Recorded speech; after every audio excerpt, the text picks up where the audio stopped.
এরা কিন্তু 41 সাল পর্যন্ত এদের নাকি মৃত্যু নাই, 2041 সাল পর্যন্ত নাকি এরা থাকবে ক্ষমতা, এদের নাকি মৃত্যু নাই, আল্লাহর গজব নাকি নাই, আল্লাহ নাকি বালাই গেছে এই দেশ থেকে, এদের ভয়ে আল্লাহ বালাই গেছে দেশ থেকে। আপনাদের প্রতি অনুরোধ, মান সম্মান নিয়ে যদি বাঁচতে চান, পশু আর মানুষের তফাৎ দেখি, পার্থক্যটা কি?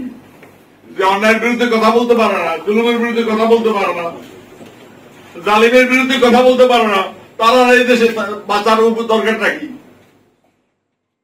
বন্ধুরা আমার, সাথীরা আমার, আপনাদের অনুরোধ করি, দেশকে বাঁচান, মানুষকে বাঁচান, ইজ্জত দিয়ে বাঁচুন, সম্মান নিয়ে বাঁচুন, অধিকার দিয়ে, ক্ষমতা দিয়ে বাঁচুন। এই লড়াই মানুষের মুক্তির লড়াই, এটা লড়াই মানবতার লড়াই, এই লড়াই সাম্যের লড়াই, এই লড়াই মানবিক মর্যাদার লড়াই, হিউম্যান রাইটস। এই 10 এপ্রিল যদি এই ঘোষণা না দিতেন, সাম্য, মানবিক মর্যাদা, ন্যায় বিচার যদি না দিতেন, অনেকে সমর্থন করতো না। দার্শনিক ভিত্তিটা দেখতে চেয়েছে যে কি করতে চায় ওরা। আজকে তারা যারা সমর্থন দিয়েছে তারা অনুতপ্ত যে কি জন্য এদের সমর্থন দিয়েছি। যে দেশে মানুষের কথা বলার অধিকার নেই। আমি আমার বক্তব্য বাড়াবো না, আমার কষ্ট হয় খুব, আমার কষ্ট হয়। আপনাদের বলি, যারা নিয়ে গেছি সবাই বিয়ে দিতে পারে নাই তার মা বাবার কাছে, সহ্য করতে পারে না। আপনাদের সবাইকে আমি দোয়া করি, আপনারা আমার জন্য দোয়া করবেন। যে কয়দিন বাসি আসি প্রান্তান নাসির ভাই আমাকে বলেছে ওনারা শেষ পর্যন্ত দেখতে চায়।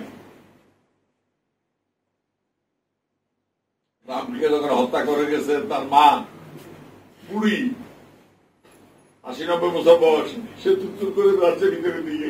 ওই দস্যুরা বলতেছে, এই কি পালাস কোথায়? পালা না, তোদের শেষটা দেখতে চাই। তো নাসিবের কথা ওরা যদি আমারে বাঁচতেই হয়, আমি এদের শেষটা দেখে যেতে চাই। এই জন্য বাঁচবো না, বাঁচার ইচ্ছা নাই। অনেক বেঁচে, অনেক বেঁচেছি, আর বাঁচার ইচ্ছা নাই। এই ঘড়ি জালিম, দস্যু, ঘুষখোর, দুর্নীতিবাজ, যারা অকথিত ভাবে ইন্ডিয়া নেই বা গণতন্ত্র, গণতন্ত্রকে হত্যা করে গণতন্ত্রের কথা বলছে।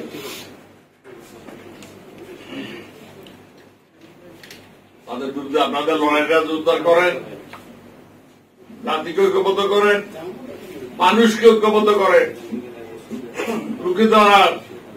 আর সময় নাই।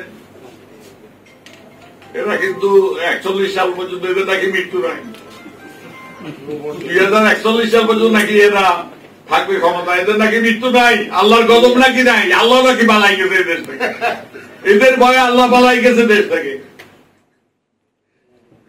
আমি আর বক্তব্য বাড়াবো না। আপনাদের সবাইকে দোয়া করি, আপনারা আমার জন্য দোয়া করবেন। বাংলার গরিব মানুষের জয় হোক, বাংলাদেশ দ্বিতীয় দিনই হোক। ধন্যবাদ।